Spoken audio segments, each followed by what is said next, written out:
આપણી સાથે સહયોગી આરતી મહેતા જોડાઈ ગયા છે. આરતી, વેરી ગુડ મોર્નિંગ. અને ખાસ કરીને કયા સંકેતો પર આજે ખાસ નજર?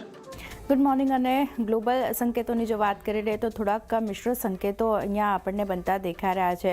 અમેરિકાની માર્કેટની વાત કરી લઈએ તો ગઈકાલે એક ઘટાડા સાથેનું ક્લોઝિંગ ઓવરઓલ માર્કેટમાં બનતું દેખાયું હતું ને નફા વસૂલીના કારણે એક ઘટાડો આપણને માર્કેટમાં બનતો દેખાયો હતો. ડાઉ જોન્સની જો વાત કરી લઈએ તો આશરે લગભગ 250 પોઈન્ટ્સ જેટલી વેચવાલી ડાઉ જોન્સમાં આપણને આવતી દેખાઈ હતી. અને નાસ્ડેકની જો વાત કરી લઈએ તો અહીંયા લગભગ 120 પોઈન્ટ્સનો ઘટાડો અને 100 નાસ્ડેકમાં બનતો દેખાયો છે. S&P 500ની વાત કરી લઈએ ત્યાં પણ એક નેગેટિવ ક્લોઝિંગ આજના દિવસે બનતું દેખાયું હતું. પણ બીજી બાજુ વાત કરી લઈએ જે ઓવરઓલ મેટલ્સની ચમક આપણને ઘટતી દેખાઈ રહી છે, કારણ કે એક ઘણું મોટું ઘટાડો ઉપલા સ્તરેથી આપણે જોઈ રહ્યા છે.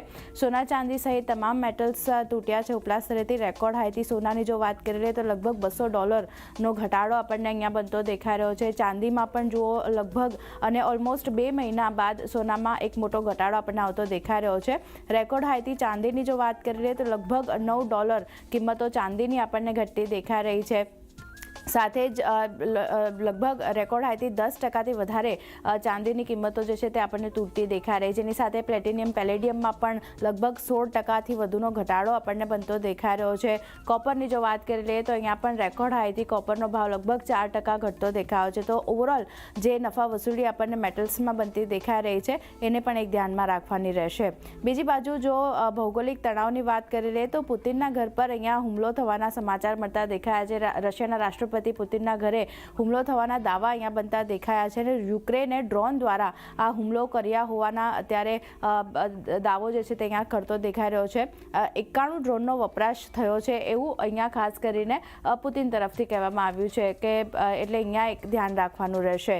બીજી બાજુ યુક્રેન પર પુતિન અહીંયાથી ભડકતા દેખાયા છે. હુમલા બાદ પુતિને ટ્રમ્પ સાથે ચર્ચા કરી છે, વાતચીત કરી છે અને વાતચીતની સ્થિતિમાં બદલાવ થશે એવું રશિયા હવે કહી રહ્યા છે. કારણ કે આપણે જાણીએ છીએ ગઈકાલે જે ડેવલપમેન્ટ આપણે જોયા હતા કે રશિયાના રાષ્ટ્રપતિ પુતિન અને ટ્રમ્પ વચ્ચે ચર્ચા થઈ હતી અને તેઓ ખાસ કરીને શાંતિ કરાર માટે આગળ પણ વધવાના હતા. પણ હવે જે રીતે અહીંયા હુમલા કરવામાં આવ્યા છે એને લઈને રશિયા કહી રહ્યું છે કે વાતચીતની સ્થિતિમાં હવે અહીંયાથી બદલા થતા જોવા મળશે. બીજી બાજુ યુક્રેનનું શું કહેવું છે હુમલા પર તેના પર નજર કરી લઈએ તો તેઓ અહીંયાથી કહી રહ્યા છે કે પુતિનના ઘર પર હુમલો જે છે એનો આરોપ ખોટો છે.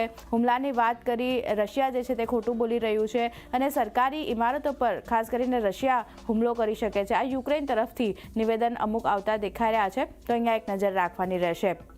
પણ આ બંનેની વચ્ચે ટ્રમ્પ તરફથી શું નિવેદન આવ્યા છે તેના પર પણ નજર કરી લઈએ, કારણ કે જે રીતે તેઓ મધ્યસ્થી બન્યા છે. હુમલો કરવો એક વાત છે અને કોઈના ઘર પર હુમલો કરવો એ બીજી વાત છે. ટ્રમ્પ તરફથી તેવું કહેવામાં આવ્યું છે અને આ બધી વસ્તુ માટે અત્યારનો સમય ઠીક નથી એવું પણ ટ્રમ્પ કહી રહ્યા છે. તો અહીંયા કઈ રીતે ડેવલપમેન્ટ આવે છે હવે આગળ એના પર ખાસ એક ધ્યાન રાખવાનું રહેશે.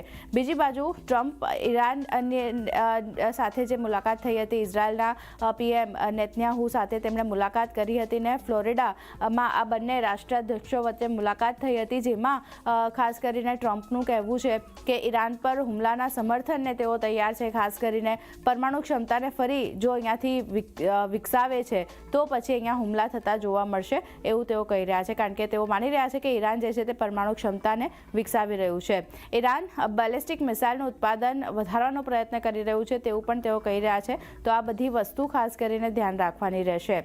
આ બધાની વચ્ચે પોવેલ પર પણ ટ્રમ્પ ફરી એકવાર આવતા દેખાઈ રહ્યા છે. ખરા સમય પર બીજા ફેડ ચેરમેનની જાહેરાત અહીંયાથી થતી જોવા મળશે તેવું ટ્રમ્પ તરફથી કહેવામાં આવ્યું છે.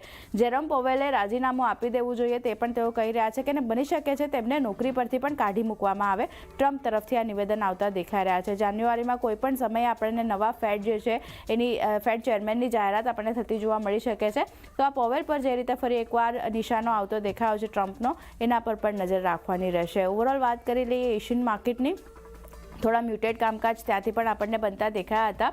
તાઇવાન ઇન્ડેક્સ, કોસ્પી, નિક્કેઈ ત્રણેયમાં વેચવાલી છે. પણ સામે જુઓ શંઘાઈ સ્ટ્રેટ ટાઈમ્સ, હેંગસેંગમાં એક પોઝિટિવ સેટઅપ બનતું દેખાયું છે, જ્યાં સ્ટ્રેટ ટાઈમ્સ હેંગસેંગમાં 5%થી વધુની અપસાઇડ બનતી દેખાય છે. તો મિશ્ર સંકેતો એશિયન માર્કેટ તરફથી પણ છે.